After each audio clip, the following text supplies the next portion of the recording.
বছর আছে রে ধর্ষক চাঁদাবাজ চাঁদাবাজ আপনারাই বলেন এরা কি স্বাধীনতা পাইলেছে দেখেন।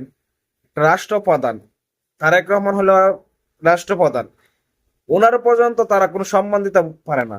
যা তা মজা যা যেমনে পারে এমনি বলতেছে। ভাই তোরা কি চাস এটা বল? দেশটারে কি তোর শান্তি থাকবে দিবি নাকি বিশৃঙ্খলা রাখতে রাখতে মানে দেশটারে ধ্বংস করে লাগবে? আমি দেখতেছি তোদের মতো মানুষরা মনে করেন দেশটারে ধ্বংস করে ছাড়বে। না হয় এক রাষ্ট্রপ্রধান উনি সরকার গঠন করছে, ওনাকে সময় দেওয়া হোক, উনি দেশের ভালো মন্দ সবকিছু বুঝো। ওনার সময় না দিয়া তোরা কি শুরু করছস? একটার পর একটা আন্দোলন আন্দোলন করছস, ভালো কথা। আবার ওনার নামে যেভাবে বলতেছস মানে যা তা মনে যেমন আইতেছে এমনি বলতেছস। এরকম কোন রাষ্ট্রপ্রধান বলতে পারতি? শেখ হাসিনা হইলে অতক্ষণ তোদের ডাইরেক্ট গুলি করে মারতো, বুঝছস?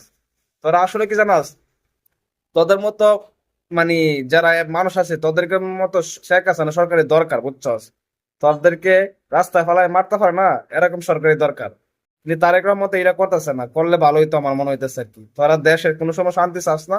আমার মনে হয় কি তোর সবসময় নিজের উর্ফ তুলতে যায়, মানে দেশের মানুষ সারাক্ষণ মরক না কায় মরক তোদের কোনো বিষয় না। তোরা ভাই কোনো সময় ভালো হইতি না, বুঝছস? আমার মনে হচ্ছে কি তোরা এক নম্বর একটা কারণ আর কি দেশটা নষ্ট করা।